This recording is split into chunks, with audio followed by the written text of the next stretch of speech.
Ya, assalamualaikum warahmatullahi wabarakatuh. Kembali lagi di channel Neurologi 0717. Saat ini kita berjumpa dengan Dr. Nugroho ya. Beliau adalah dokter residen saraf atau residen neurologi di FK UGM. Saat ini beliau semester berapa, Mas? Semester 4 Ya, sebelumnya beliau menjabat di Kepala Puskesmas di Samigalo Kulon Progo. Nah, jadi dokter residen ini adalah yang dulunya pernah jadi dokter umum, terus kita mendalami spesialis ya. Jadi spesialisnya kita itu nggak main-main kayak gitu. Sekolah kita 4 tahun, nggak main-main. Jadi spesialis itu nggak main-main, nggak kayak spesialis ban gitu, spesialis tubles, spesialis apa itu nggak. Jadi kita harus sekolah 4 tahun lagi setelah jadi dokter ya. Pada kesempatan kali ini kita akan membahas tentang epilepsi. Kemarin itu ada orang kejang, Mas, katanya sih di 0 km. Nah, di 0 km itu tiba-tiba dia jatuh dari motor. Sebaiknya gimana sih kalau misalnya kita menemui orang seperti itu? Kita abaikan dulu ya coronanya ya. Nanti kalau misalnya dengan corona bagaimana, maksudnya dengan adanya pandemi ini bagaimana, kalau misalnya tidak ada pandemi bagaimana. Kita langsung ke Dr. Nugroho. Oke, mungkin bisa dijelaskan kalau misalnya kejang bagaimana. Oh ya, baik Dr. Lutfi, terima kasih atas waktunya. Jadi pertama yang perlu kita sampaikan bahwa memang dengan adanya wabah COVID atau corona ini memang banyak hal-hal yang mungkin berbeda dengan yang sebelumnya sudah kita rasakan ya, baik itu di masyarakat secara umum atau mungkin di kalangan medis. Jadi misalnya contoh tadi yang disampaikan oleh Dr. Lutfi, ketika ada pasien yang tiba-tiba kejang di jalan itu, kemudian tidak ada yang berani menolong karena takut ketularan seperti itu. Dan kali ini kita juga menyampaikan bagaimana cara pertolongan pada pasien yang kejang tapi dalam keadaan yang yang netral ya, tidak terkait dengan COVID. Jadi memang murni karena kejang, karena epilepsi atau penyebab yang lain gitu. Jadi yang perlu kita lakukan ketika kita melihat pasien kejang itu adalah yang pertama, kita pastikan bahwa kita dalam keadaan tenang dulu, jangan panik dulu. Itu yang paling penting. Kenapa? Karena kalau kita panik atau kita takut seperti itu tidak akan banyak menolong pada pasien, malah justru akan dapat memberikan membuat pasien lebih cedera atau dalam keadaan yang lebih buruk. Kemudian nomor 2 adalah kita pastikan bahwa pasien itu aman dulu. Aman dalam hal ini adalah misalnya pasien contoh kasus tadi, ketika dia kejang di tengah jalan, maka pastikan kita harus memindahkannya dulu ke tempat yang lebih aman ya.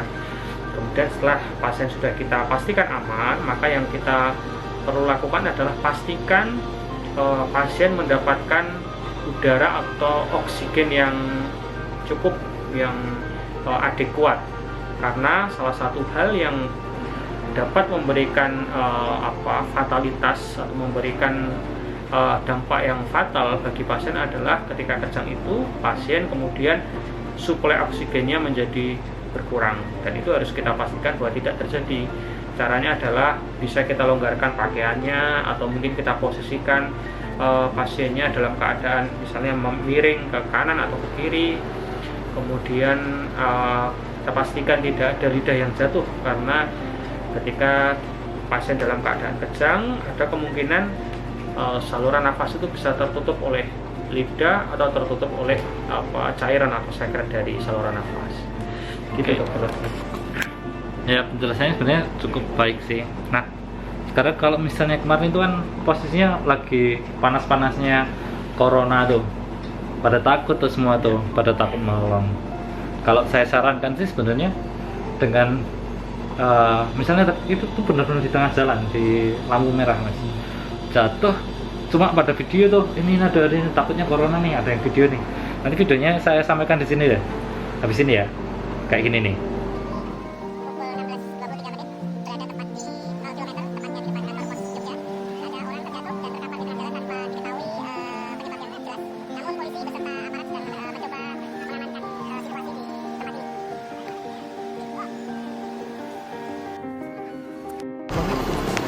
Tadi nggak lihat ya? Tadi nggak lihat apa ya? Enggak, di belakang. Belakang pas banget. Yang minggirin motor bapak tadi, Pak? Saya. Oh, oke. Terus saya Udah cuci tangan ya? Oh udah. Tangannya aman ya Pak? Mau makan Tes.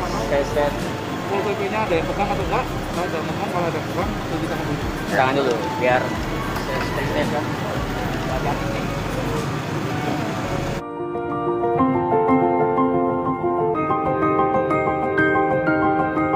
Nah, seperti itu. Terus ya menurut saya kalau misalnya kayak gitu ya harusnya kita pindahkan aja, nggak usah takut. Sekarang udah pakai masker semua kan, kita pindahkan dulu di trotoar lah ya, dan tempat teduh ya. Panasan itu juga bisa memicu kan sebenarnya kan, terlalu capek panasan itu memicu terjadi bangkitan dari epilepsi. Kita pindahkan tempat teduh ya, miringkan, udah gitu dulu baru kita telepon rumah sakit atau gitu. Langsung aja cari pertolongan di sana di IGD, minta tolong beberapa petugas yang mungkin mempunyai alat pelindung diri yang lebih komplit sehingga bisa tertolong. Ya memang posisinya takut-takut gimana ya, tapi setelah kita menolong kita cuci tangan pun sebenarnya cukup dan kita sudah menggunakan masker. Ya seperti itu sih. Dan sekarang nih, nah sebenarnya epilepsi itu kadang-kadang kita bisa menentukan lokasinya di mana ya Mas ya. Kejang itu tuh banyak kan, ada yang bilang kelojotan, jadi kejangnya seluruh tubuh. Nah untuk kali ini kita membahasnya untuk yang kejang seluruh tubuh aja dulu Mas. Jadi kalau misalnya kejang seluruh tubuh itu kemungkinannya apa aja sih? Nanti ada yang cuma tangan aja gitu. Jadi pembahasannya cuma dua, kejang di seluruh tubuh atau mungkin yang ke tangan aja.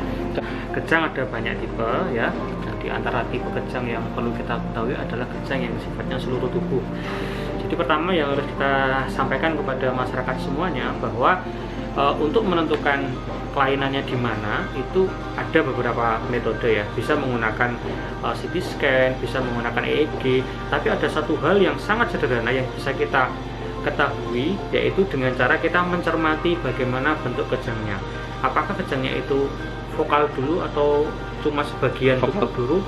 Vokal itu sebagian tubuh ya. Sebagian tubuh atau global langsung seluruh tubuh. Oke, itu merupakan suatu informasi yang sangat penting untuk mengetahui letak kelainannya di mana. Dan ini seringkali dilupakan pada oleh masyarakat. Jadi karena takut ya, sehingga tidak mencermati bentuk kejangnya. Tapi sebetulnya kalau misalnya keluarga pasien itu bisa tenang, semua sudah teratasi, coba diamati bentuk kejangnya mulai dari mana dulu. Apakah dari sisi dulu atau langsung seluruh tubuh. Nah, kalau untuk yang seluruh tubuh itu ada beberapa penyebab, tapi secara umum dapat dibagi menjadi dua. Kejang yang berasal dari kelainan di otak dan kejang yang karena kelainan selain di otak. Nah, itu saja yang kategori yang selain di otak itu misalnya keracunan gitu. Keracunan bisa. Ya, anggapannya kita kalau kita ngomongnya di kedokteran keracunan gitulah ya. Tapi betul. Orang awam tuh ya misalnya ya orang awam tuh keracunan, kalau kita ngomongnya metabolik gitulah ya. Metabolik tuh jadi unsur-unsur apa ya namanya ya, metabolik itu ya metabolisme di dalam tubuh kita itu dia tidak baik gitu ya. Nah jadi selanjutnya adalah kejangnya cuma sebagian Mas. Ada pasien itu cuma tangannya aja dek dek dek dek dek dek. Pasien sadar nih kemungkinannya apa. Nah jadi kan kita lihat nih sebagai keluarga, kita lihat ini kejangnya cuma di sebagian kanan aja nih, sampai UGD udah sembuh dia, sudah sadar terus nggak kejang. Nah kalau seperti itu kemungkinannya apa? Mungkin bisa dijelaskan. Kalau misalnya tangan kanan saja Mas. Ya baik, terima kasih. Jadi kejang yang sifatnya vokal atau cuma sebagian tubuh ya, misalnya tangan saja atau separuh tubuh saja, itu lebih mengindikasikan bahwa ada kelainan di otak ya. Jadi beda dengan kejang yang sifatnya general atau semua kejang yang terjadi di tubuh tadi, itu masih ada beberapa kemungkinan. Di antaranya tadi ada kelainan metabolik atau keracunan dan sebagainya. Tapi kalau yang sifatnya vokal atau cuma sebagian tubuh, malah justru ada kemungkinan lebih mengarah ke gangguan otak. Nah, gangguan otaknya di mana tergantung kejangnya itu terjadi di mana. Nah, misalnya di tangan sebelah kanan. Misalnya di tangan sebelah kanan atau kaki sebelah kanan, berarti kemungkinan kelainannya adalah pada sisi otak yang berlawanan, berarti sebelah kiri gitu. Demikian pula sebaliknya kalau misalnya yang kejang itu adalah lengan kiri dan kaki kiri, maka kemungkinan kelainannya ada di sebelah kanan. Oke. Ya.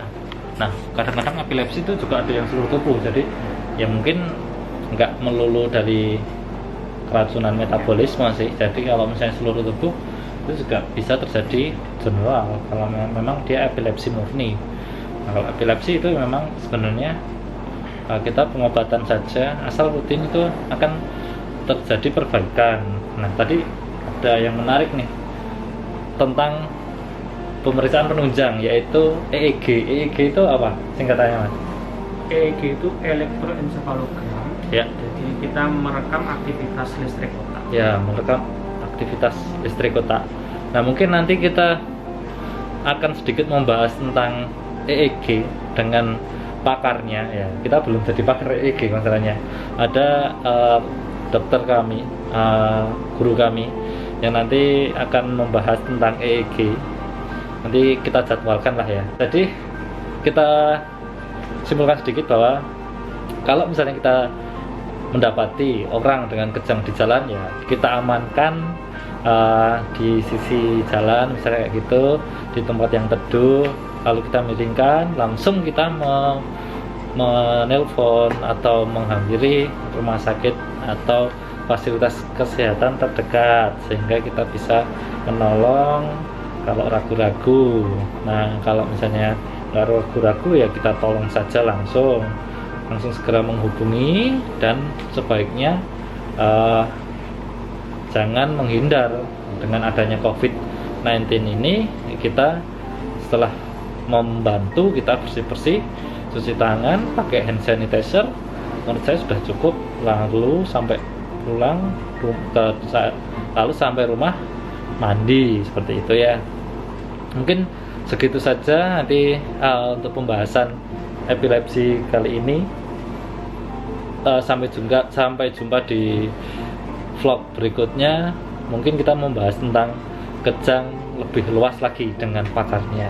Terima kasih Dr. Nugroho. Jangan lupa subscribe di sini ya, di tengah-tengah, dan juga komentar dan like-nya.